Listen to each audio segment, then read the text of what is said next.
আজকে আবার আমরা ক্যালকুলেশন রিলেটেড ক্লাস নিয়ে এসেছি। কারণ দেখা যাচ্ছে যে ম্যাথমেটিক্যাল ক্যালকুলেশনের ক্ষেত্রে অনেকের অনেক ধরনের প্রবলেম থাকছে। প্রবলেমটা হলো তারা একটা জিনিস বুঝতে পারছে না। ধরো এ বাই বি সমান সমান সি বাই ডি।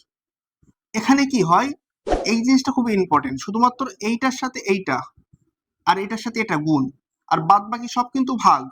এর সঙ্গে এর ভাগ, এর সঙ্গে এর ভাগ, এর সঙ্গে এর ভাগ, এর সঙ্গে এর ভাগ। এই জিনিসটা কিন্তু খুব ইম্পর্টেন্ট। এই জিনিসটা অনেকে বুঝতে পারে না বলে অঙ্কের ক্ষেত্রে সমস্যা করে ফেলে। যদি এমন একটা জিনিস থাকে 10x বাই 5 সমান সমান 15 বাই 20, এই জিনিসটা আমরা কি করি, এটার সাথে এটার গুণ, এটার সাথে এটার গুণ। তাহলে আমরা যদি লিখি 20 গুণ 10, তাহলে 20 10 কত হলো 200x সমান সমান 5 গুণ 15। এটা এইভাবেও করা যায়, বা তুমি যদি মনে করো 20 গুণ 10 এইভাবে লিখবো, 20 গুণ 10x এইভাবে গুণ আকারে ছিল, 5 গুণ 15 এইভাবে লিখবো, এইভাবে লিখতে পারো।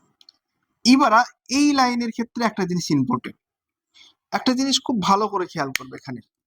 এই যে এই সংখ্যাটা এক্স এর সাথে গুণ আকারে আছে, এক্স এর সঙ্গে যখন এইটা গুণ আকারে থাকবে তখন এই সাইডের সঙ্গে এই জিনিসটা ভাগ আকারে থাকে। তাহলে এই সাইডের সঙ্গে এটা কি হয়ে যাবে, ভাগ হয়ে যাবে। মানে এই যে 20 গুণ 10, মানে ব্যাপারটা এমন, এই সাইডে কোনো সংখ্যা যদি এর সাথে গুণ আকারে থাকে এই সাইডের সঙ্গে ভাগ আকারে থাকবে, এই সাইডের সঙ্গে যদি যোগ আকারে থাকে ওই সাইডে গিয়ে বিয়োগ হয়ে যাবে। এই জিনিসটা অনেকে না বোঝার ফলে ক্যালকুলেশন রিলেটেড ক্লাসে অনেক বেশি তাদের সমস্যা হচ্ছে। এইবার তারা কাটাকুটি করতে পারে, যা আমরা কাটছি 4 5 20। এই কোনো সংখ্যার সাথে 5 এবং 10 থাকলে বা 5 অথবা 0 থাকলে তাহলে সেই সংখ্যাটা অলরেডি 5 দিয়ে কাটে। 3 5 15, 5 2 10। তাহলে আমাদের এখানে হচ্ছে 3/8, এইটা আমাদের এক্স এর মান হচ্ছে। এই রিলেটেড দেখো আমরা আরেকটা অঙ্ক করছি এখানে, খুবই ইম্পর্টেন্ট, খুব মজার একটা অঙ্ক। আমরা যদি লিখি 25y বাই 50 সমান সমান এখানে 100/10, এটা হলো। আমরা কি করব, ফার্স্ট এটার সাথে এটা গুণ করব। তাহলে 25 গুণ 10y এর সমান সমান কত লিখবো আমরা, 50 গুণ 100। ঠিক আছে, এখন আমরা কি করব, যেহেতু এটার সাথে গুণ আকারে আছে তাহলে আমরা এই সাইড y সমান সমান লিখবো 50 গুণ 100/25 গুণ 10। আমাদের ফার্স্ট কাজ হলো কি, দেখো আমাদের ফার্স্ট কাজ হলো এই 0 বা 0 কেটে দেওয়া। ফার্স্ট কাজ 0 0 কেটে দেওয়া।